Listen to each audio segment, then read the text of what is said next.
मिल गया 23 फरवरी वाला जीव विज्ञान का एक वायरल पेपर। मेरे प्यार बच्चों, ये जीव विज्ञान का एक वायरल पेपर है। अगर इस पेपर को तैयार कर लोगे तो आपके 70 में 70 नंबर बिल्कुल क्लियर हो जाएंगे। 23 फरवरी को आपका जीव विज्ञान का पेपर है और 23 फरवरी वाला एक वायरल पेपर है जो रातों रात वायरल हुआ है और इसका मैं तुरंत इसका सलूशन आप लोगों को बताने वाला हूं। जिसकी तैयारी नहीं हो पाई है जीव विज्ञान में, अगर इस पेपर को सॉल्व कर लोगे तो आप 70 में कम से कम 65 प्लस स्कोर करके आओगे। कोड है 348CH कोड है। एडमिट कार्ड लेकर जाना, एडमिट कार्ड पर से देखकर अनुक्रमांक और नाम यहां पे लिख लेना है। इस पेपर को हल करने के लिए 3 घंटे 15 मिनट का समय है और नीचे जब पढ़ोगे नीचे आप लोगों को निर्देश देखने को मिलेगा। पहला निर्देश है कि प्रारंभ के 15 मिनट परीक्षार्थियों को प्रश्न पत्र पढ़ने के लिए निर्धारित है। कह रहा है कि शुरू के 15 मिनट आपको टाइम मिलेगा पेपर पढ़ने के लिए। तो 23 फरवरी के जब यह पेपर मिलेगा आपको तो सबसे पहला काम करना है कि 15 मिनट का समय निकालकर इस पूरे के पूरे पेपर को आपको पढ़ना है और जो जो प्रश्न आ रहा है उस पर ट्रिक लगाते चलना है और उन प्रश्नों को सबसे पहले आप लोगों को करना है। इसके बाद दूसरा है कि सभी प्रश्न अनिवार्य है। इसमें जितना भी प्रश्न दिए गए सारे के सारे प्रश्न करना अनिवार्य है। इसके बाद आवश्यकता अनुसार अपने उत्तरों की पुष्टि नामांकित रेखाचित्र द्वारा करना है। इसके बाद प्रत्येक प्रश्न के निर्धारित अंक उनके सम्मुख है अंकित है। इसका मतलब है कि हर एक प्रश्न के आगे लिखा हुआ मिलेगा कि यह प्रश्न कितने नंबर का है। पेपर यहां से स्टार्ट है आप लोगों का बहुविकल्पीय प्रश्न। सबसे पहले आएगा बहुविकल्पीय प्रश्न। देखिए प्रश्न पहला, ठीक है। प्रश्न पहला क्या बोला है, मैं पेन ले लेता हूं, डीबी पेन से आपको समझाता हूं, ठीक है। देखिए कह रहा है कि सही विकल्प को चुनकर अपनी उत्तर पुस्तिका में लिखना है आप लोगों को। कह रहा है यहां पे कि क वाला, पहले का क, कि कौन सा नाइट्रोजनी क्षार डीएनए में उपस्थित नहीं होता है। तो मेरे प्यारों डीएनए में कौन उपस्थित नहीं होता है, ठीक है, तो वो है मेरे प्यारों यूरेसिल। ठीक है, क्या है यूरेसिल। आपको बता दूं कि डीएनए की रासायनिक संरचना में 4 मुख्य नाइट्रोजनी क्षार पाए जाते हैं। कौन कौन, एक ग्वानिन, एक एडेनिन, एक थाइमिन और एक यूरेसिल, ठीक है। लेकिन मेरे प्यार बच्चों यह जो होता है यह डीएनए में उपस्थित नहीं होता है। किसमें होता है, तो यह आरएनए में होता है। किसमें, आरएनए में उपस्थित होता है। डीएनए में कौन कौन होता है, देखिए एक थाइमिन होता है, एक आपका एडेनिन होता है, एक आपका ग्वानिन होता है, एक आपका साइटोसिन होता है। मैं लिख भी देता हूं ताकि आप समझ पाओ, साइटोसिन होता है। मतलब कि डीएनए में 4 नाइट्रोजनी क्षार पाए जाते हैं, ठीक है। और यूरेसिल किसमें पाया जाता है, आरएनए में पाया जाता है। चलिए आगे बढ़ते हैं। देखिए अगला है ख वाला, कि मेंडल ने अपने प्रयोग में कितने विपरीतार्थ लक्षणों को सम्मिलित किया। तो कितने लक्षणों को, तो 7 लक्षणों को, ठीक है। क्योंकि आपको मालूम है कि ग्रेगर जॉन मेंडल ने मटर के पौधे पर अपने आनुवंशिकता के प्रयोग के लिए कितना जोड़ी, 7 जोड़ी विपरीत लक्षणों का चयन किया था। क्लियर है। आगे है ग वाला, कि दात्र कोशिका अरक्ता रोग किस उत्परिवर्तन का उदाहरण है। तो इसका राइट आंसर हो जाएगा बिंदु उत्परिवर्तन पे। किस पे, बिंदु उत्परिवर्तन का उदाहरण मेरे प्यारे बच्चों, दांत्र कोशिका रक्ता रोग किस उत्परिवर्तन का उदाहरण है, तो बिंदु उत्परिवर्तन रोग का उदाहरण है। इसके बाद एक घ वाला, कि परागकण पुष्प के किस अंग के भीतर निर्मित होते हैं। तो मेरे प्यारे बच्चों आपको बता दूं कि पराग कोष आप लोग जानते होंगे, पराग कोष, ठीक है, मैं लिख भी देता हूं। पराग कोष के भीतर क्या पाया जाता है, लघु बीजाणुधानी पाया जाता है। पराग कोष के भीतर लघु बीजाणुधानी पाया जाता है और इसके अंदर परागकणों का निर्माण होता है, ठीक है। तो वही बोला है कि परागकण पुष्प के किसके अंग के भीतर होता है, तो परागकण लघु बीजाणुधानी के अंदर होता है और लघु बीजाणुधानी किसके अंदर होता है, पराग कोष के। क्लियर है, कंसेप्ट वाइज आप समझते चलिए। इसके बाद है अति लघुत्तरीय प्रश्न। अति लघुत्तरीय प्रश्न में प्रश्न संख्या दूसरा का क बोला है कि मलेरिया रोग का संचरण किस जीव का कारण होता है। मतलब किस जीव के कारण होता है मलेरिया रोग। तो मेरे प्यारे चलिए इसका उत्तर लिखते हैं।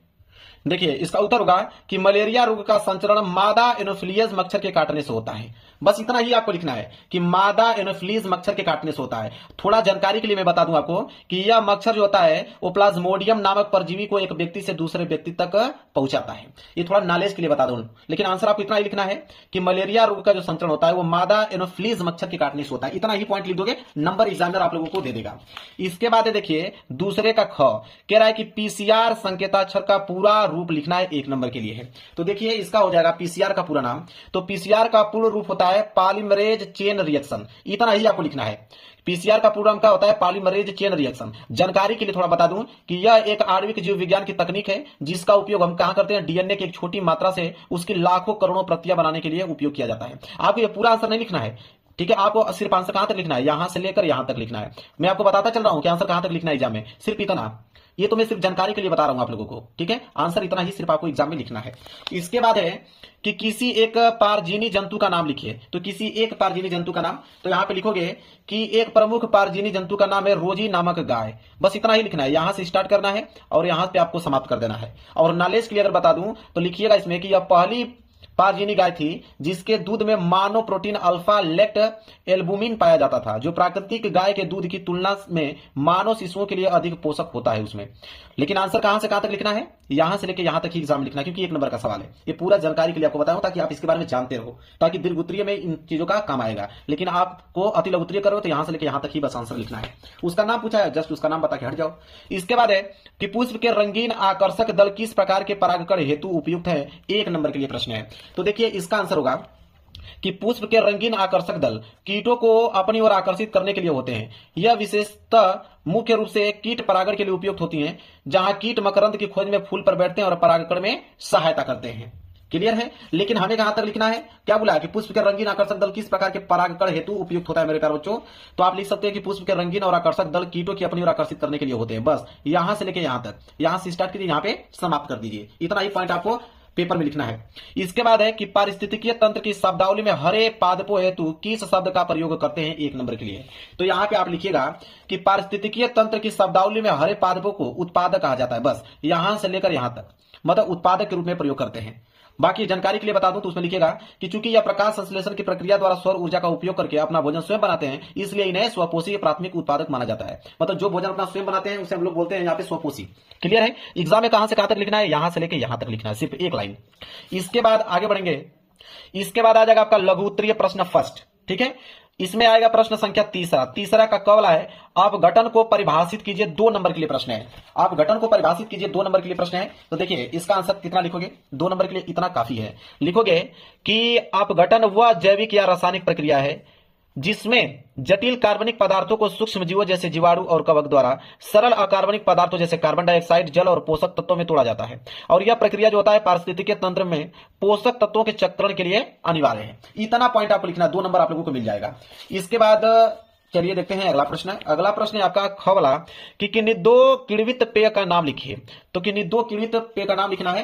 तो बिल्कुल मेरे प्यारे बच्चों देखिए कैसे लिखोगे। लिखोगे कि 2 किण्वित पेय का नाम है, एक आपका वाइन, एक आपका बियर। ठीक है, बस 2 आप लिखिएगा, यहां से आपको मिल जाएंगे कितने नंबर, 2 नंबर। इसके बाद है कि टेस्ट ट्यूब बेबी कार्यक्रम पर एक संक्षिप्त टिप्पणी लिखना है, 2 नंबर यहां से मिलेगा। तो यहां पे आप लिखोगे मेरे प्यारे बच्चों तीसरे का गौला टेस्ट ट्यूब बेबी कार्यक्रम को इन विट्रो फर्टिलाइजेशन जिसे IVF कहते हैं, IVF जो आप प्रचार में देखते हैं, कह रहा है कि इसमें स्त्री के अंडाणु एवं पुरुष के शुक्राणु का निषेचन शरीर के बाहर प्रयोगशाला में कराया जाता है तथा बने भ्रूण को गर्भाशय में स्थापित किया जाता है। इतना ही पॉइंट आप लिखोगे, 2 नंबर आपको पूरा मिल जाएगा, याद कर लेना। इसके बाद है कि समयुग्मजमी एवं विषम युग्मजमी में 2 अंतर आपको बताना है। ठीक है, तो देखिए क्या लिखोगे, 2 अंतर। तो यहाँ पे समयुग्मजमी और यहाँ पे विषम युग्मजी, ठीक है, में मुख्य अंतर। तो पहला अंतर देखेंगे हम लोग एलील की प्रकृति पर, कि समयुग्मजी में एक लक्षण के लिए दोनों एलील समान होते हैं, जैसे कैपिटल टीटी या तो स्मॉल टीटी।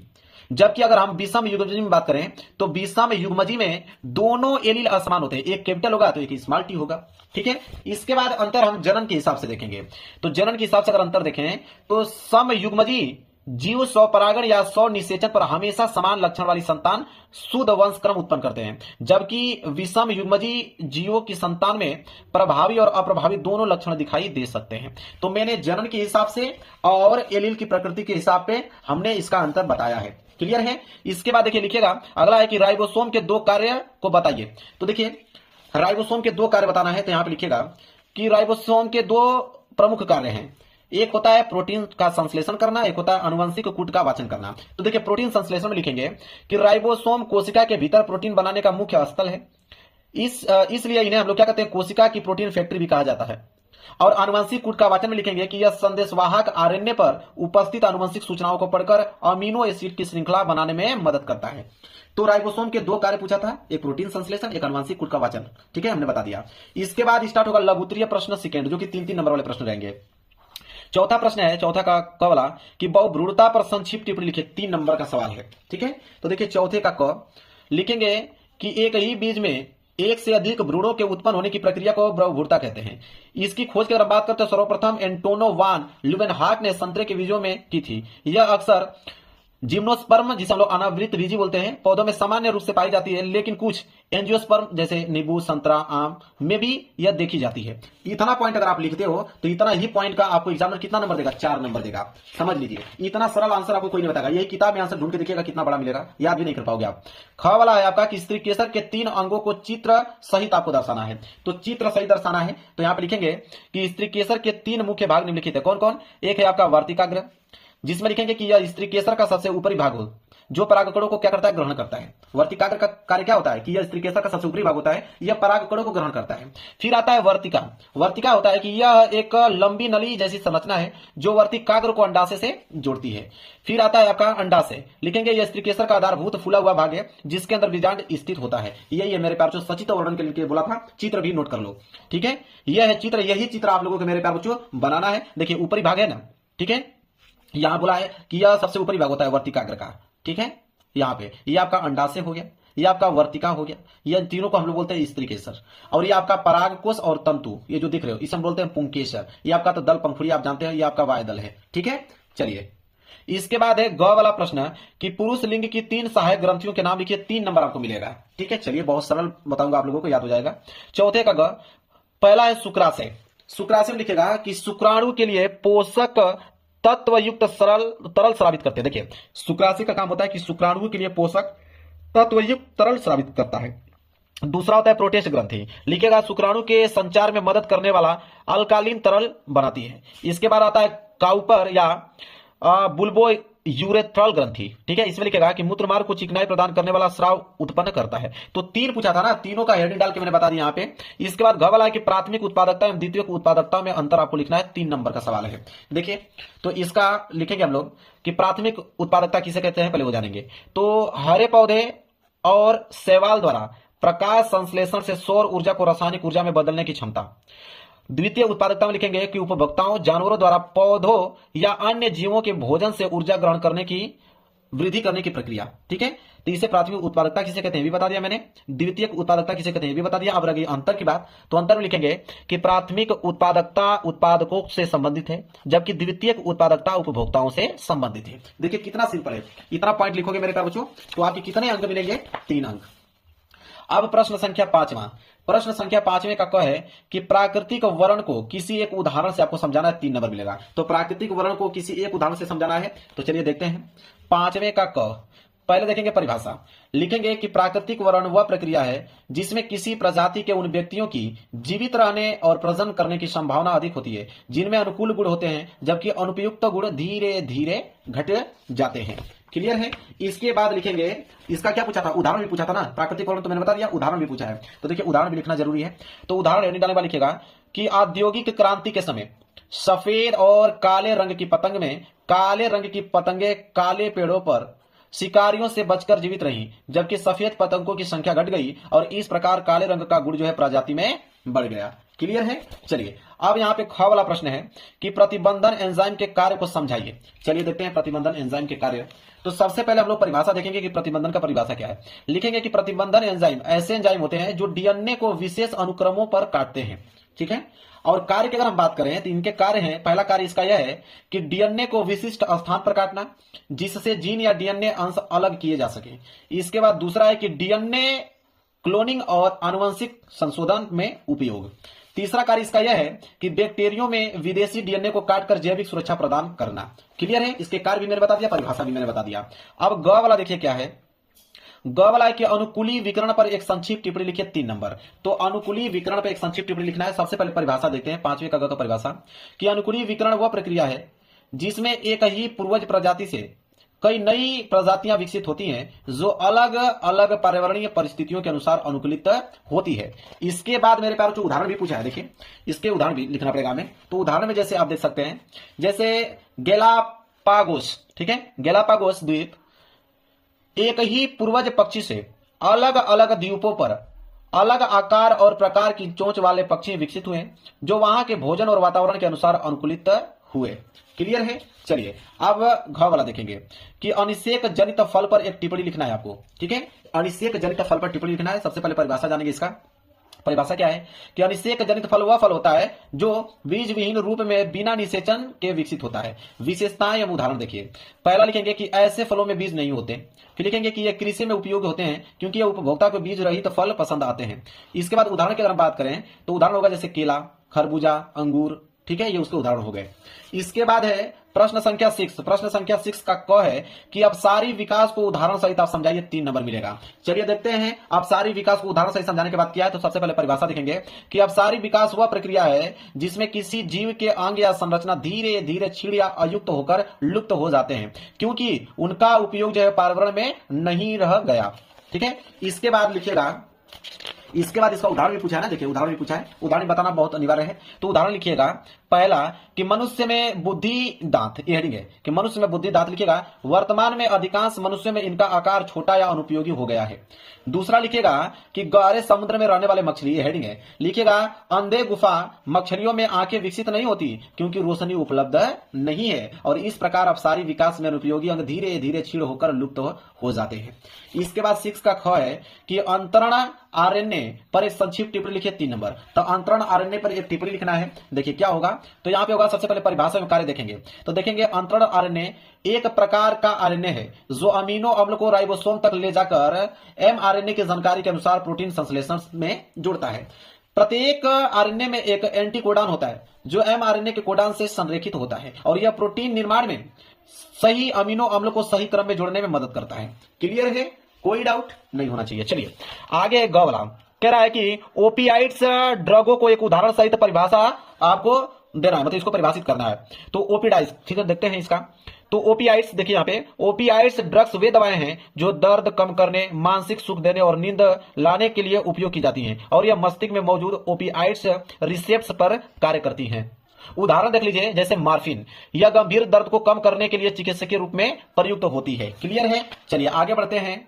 इसके बाद घ वाला मेरे प्यारे बच्चों कि एक पारिस्थितिकीय तंत्र में विभिन्न पोषण स्तर को आरेखीय चित्र द्वारा यहाँ पे दर्शाना है। ठीक है, देखते हैं पारिस्थितिकीय तंत्र में। देखिए यहाँ पे मेरे प्यारे बच्चों सबसे पहले यहाँ पे चित्र आपको दिख रहा है कि नहीं, चित्र दिख रहा है। देखिए ये पौधे, ये उत्पादक है। देखिए ये प्राथमिक उपभोक्ता है जिसमें टिड्डा आ जाता है। ठीक है, प्राथमिक उपभोक्ता जिसमें चूहा आ जाता है, खरगोश आ जाता है जिसे हम लोग अपघटन कहते हैं। ठीक है, अपघटक। अगर हम द्वितीयक उपभोक्ता की बात करें जिसमें छिपकली आती है, सांप आता है और तृतीयक उपभोक्ता में बाज आता है। ठीक है, इसका मतलब यह है मेरे प्यारे बच्चों कि देखिए सबसे पहले इसको चित्र बनाने वाले लिखेंगे उत्पादक। उत्पादक में लिखेंगे कि हरे पौधे और शैवाल जो सूर्य से ऊर्जा ग्रहण करते हैं उसे हम लोग उत्पादक बोलते हैं। प्राथमिक उपभोक्ता में लिखेंगे कि शाकाहारी जीव आते हैं जैसे खरगोश, छोटी मछली जो उत्पादकों को खाते हैं। तो देखिए जो उत्पादकों को खाते हैं उन्हें हम लोग प्राथमिक उपभोक्ता में रखते हैं। ठीक है, इसके बाद है आपका द्वितीयक उपभोक्ता जिसमें छोटे मांसाहारी जैसे मेढक, छोटे पक्षी जो प्राथमिक उपभोक्ता को खाते हैं। ठीक है, अब ये प्राथमिक उपभोक्ता को खाएंगे। इसके बाद है तृतीयक उपभोक्ता, इसमें बड़े मांसाहारी जैसे शेर, बाज, मछली जो द्वितीयक उपभोक्ता को खाते हैं। क्लियर है, समझ में आ गया, पढ़े भी हो गया आप लोग। आगे बढ़ेंगे। अब आ गया मेरे पास जो विस्तृत उत्तरीय प्रश्न। ठीक है, प्रश्न संख्या 7वां बोला है कि कृषि में जैव प्रौद्योगिकी के महत्व पर एक निबंध आपको लिखना है, 5 नंबर मिलेगा। चलिए देखते हैं इसका निबंध। तो देखिए इसका निबंध में लिखेंगे सबसे पहले महत्व में पहला पॉइंट डालेंगे कि उच्च उत्पादन वाली फसलें। इसमें लिखेंगे कि जैव प्रौद्योगिकी की सहायता से ऐसे पौधे विकसित किए जाते हैं जो कम समय में अधिक उपज देते हैं। जैसे देखिए हाइब्रिड धान और गेहूं। फिर रोग प्रतिरोधक फसलें, हेडिंग डालेंगे, लिखेंगे कि जीन संशोधन के माध्यम से पौधों को कीट और रोगों से बचाने की क्षमता दी जाती है। और उदाहरण पे जैसे कैपिटल बीटी जिसे कॉटन कहते हैं जिसमें कीट प्रतिरोधक जीन शामिल किया गया है। फिर आता है पोषण मूल्य में सुधार, लिखेंगे कि फसलों में विटामिन और प्रोटीन की मात्रा बढ़ाने के लिए जीन संपादन किया जाता है। उदाहरण के तौर पर गोल्डन राइस जिसमें विटामिन ए का स्तर बढ़ाया गया है। इसके बाद चौथी हेडिंग आपका पर्यावरण अनुकूल कृषि, लिखेगा कि कीटनाशकों और रासायनिक उर्वरकों की मात्रा कम करके जैविक तरीकों से फसल उगाई जा सकती है। आगे बढ़ते हैं 5वीं हेडिंग की कृषि में टिकाऊ विकास, लिखेंगे कि जैव प्रौद्योगिकी का उपयोग करके सूखा, नमकीन मिट्टी और प्रतिकूल मौसम में भी फसल उगाई जा सकती है जिससे खाद्य सुरक्षा सुनिश्चित होती है। लास्ट में होगा इसका निष्कर्ष में होगा कि इस प्रकार कृषि में जैव प्रौद्योगिकी उत्पादन, रोग प्रतिरोध, पोषण और पर्यावरण संरक्षण के लिए अति महत्वपूर्ण है और यह आधुनिक कृषि को टिकाऊ और अधिक लाभकारी बनाती है। क्लियर मेरे पास? मैंने ऊपर वाला बता दिया। अगर आपको पेपर में यह करने का मन है कि पॉलीमरेज श्रृंखला अभिक्रिया का आरेखीय निरूपण के साथ वर्णन कीजिए तो आप कर सकते हो, बिल्कुल ये होमवर्क है आपके लिए, ठीक है। बाकी मैं एक आंसर आप लोगों को बता दिया हूं। इसके बाद प्रश्न 8वां, प्रश्न 8वां जो है 5 नंबर के लिए भी है। बोला है कि बायोगैस संयंत्र का सचित्र वर्णन कीजिए, या तो ये नहीं कर पाओगे तो बोला है कि कैंसर क्या है, कैंसर के कारण एवं उपचार का विस्तार रूप से वर्णन कीजिए। तो मैं एक प्रश्न ये वाला ऊपर बता देता हूं, बायोगैस संयंत्र का सचित्र वर्णन। देखिए सबसे पहले परिभाषा हम लोग देख लेंगे, उसके पहले आप चित्र देख लीजिए, ठीक है। ये आपका गैस टंकी या गैस निकाय है, ठीक है। और ये आपका निकास टंकी है, ये आपका करचूम है, ये आपका मिट्टी से बना हुआ है, मतलब इस तरह का आपको चित्र बना लेना है। ये आपका गैस टंकी है। परिभाषा लिखिए, इसका परिभाषा है कि बायोगैस संयंत्र वह यंत्र है जिसमें कृषि अपशिष्ट, गोबर और अन्य जैविक पदार्थों को सूक्ष्म जीवों की सहायता से अपघटित करके मीथेन युक्त गैस, जिसे हम लोग बायोगैस बोलते हैं, वो प्राप्त की जाती है। संरचना और कार्य की अगर हम बात करें तो संरचना और कार्य, पहला है इनलेट टैंक। इनलेट टैंक क्या होता है कि इसमें गोबर, पके फल फूल और जल का मिश्रण कचरे का मतलब कचरे में डाला जाता है, ठीक है। इसके बाद मतलब इसका मिश्रण हम लोग डालते हैं। फिर हैचिंग टैंक होता है, ठीक है। तो हैचिंग टैंक जो पचने वाला टैंक होता है, इसमें लिखेंगे कि इसमें एरोबिक और एनएरोबिक सूक्ष्म जीव कचरे को अपघटित करके मीथेन और कार्बन डाइऑक्साइड उत्पन्न करते हैं। इसके बाद आपका गैस संग्रहण टैंक, लिखेंगे उत्पन्न गैस को यहां इकट्ठा किया जाता है। यह गैस रसोई गैस या ऊर्जा उत्पादन में प्रयोग होता है। इसके बाद आपका आउटलेट, लिखेंगे अपघटित अपशिष्ट को उर्वरक के रूप में खेतों में उपयोग किया जा सकता है। अगर हम सत्यापित लाभ की अगर हम बात करें, लिखेंगे कि रसोई और ऊर्जा उत्पादन के लिए स्वच्छ गैस मिलता है। अपशिष्ट का प्राकृतिक अपघटन और जैविक उर्वरक का उत्पादन होता है। पर्यावरण संरक्षण में सहायक गंध और प्रदूषण को कम करना। क्लियर है? इसके बाद आएंगे प्रश्न संख्या 9 की तरफ। प्रश्न संख्या 9 है मेरे बच्चों कि मानव विकास पर एक निबंध आपको लिखना है, जो कि 5 नंबर के लिए। अगर नहीं करना चाहते हैं तो अथवा करके दिया है कि संलग्नता एवं पुनर्नियोजन की उदाहरण सहित आपको व्याख्या करना है। दोनों में से कोई एक ही करना है। मैं मानव विकास पर एक निबंध आप लोगों को बता देता हूं। देखिए लिखेंगे परिचय में कि मानव विकास वह प्रक्रिया है जिसमें मानव जाति धीरे धीरे अपने पूर्वजों प्राइमेट्स से विकसित हुई। यह विकास जो है लाखों वर्षों में हुआ और इसके दौरान शारीरिक, मानसिक और सामाजिक विशेषताओं में परिवर्तन आया। मानव विकास में जीव विज्ञान, पुरातत्व और आनुवंशिकी का योगदान महत्वपूर्ण है। मानव विकास के अगर मुख्य चरण की अगर हम बात करें तो पहला है कि समांद्री प्राइमेट्स और प्राचीन मानव समांद्री, लिखेंगे कि लगभग 65 से 55 मिलियन वर्ष पहले पेड़ों पर रहने वाले छोटे शरीर वाले दिन और रात सक्रिय। इसमें लिखेंगे दक्षिणीय बंदर, इसमें लिखेंगे कि लगभग 4 से लेकर 2 मिलियन वर्ष पहले। दूसरा पॉइंट है कि 2 पैरों पर चलने की क्षमता थी, मस्तिष्क का आकार छोटा था। इसके बाद उनका विकास हुआ सुलभ मानव में, जो कि लगभग 2.5 से 1.5 मिलियन वर्ष पहले की बात है। उस समय उन्होंने उपकरण बनाना शुरू कर दिया था। फिर सामान्य मानव हुए लगभग 1.8 मिलियन वर्ष पहले। आग का उपयोग उन्होंने किया, लंबी दूरी पर चलने की क्षमता बना लिया उन्होंने। फिर आधुनिक मानव आया, लगभग 2 लाख वर्ष पहले विकसित। बड़ा मस्तिष्क था, भाषा बोलने का कला था, कला और सामाजिक जीवन में भी विकसित हुआ। इसके बाद उसके महत्व की अगर हम बात करें तो महत्व देखिए क्या है। पहला पॉइंट कि मानव विकास से शारीरिक और मानसिक क्षमताओं में सुधार हुआ। आधुनिक मानव ने सामाजिक, सांस्कृतिक और तकनीकी की प्रगति की और यह प्रक्रिया प्राकृतिक चयन और आनुवंशिक विविधता के माध्यम से हुई। अब मैं इस पेपर का पूरा डिटेल में सलूशन मेरे पास मैंने बता दिया। अगर जितने बच्चों को 23 फरवरी को जीव विज्ञान का पेपर देना है, मात्र यह पेपर अगर आप तैयार कर लेते हो तो आपके 70 में 65 नंबर स्कोर कहीं नहीं गए हुए हैं। वीडियो पसंद है तो लाइक कर दीजिएगा, चैनल पर नए हो तो चैनल को जरूर सब्सक्राइब कर लेना। मिलेंगे प्यारे से नेक्स्ट वीडियो में, तब तक के लिए धन्यवाद।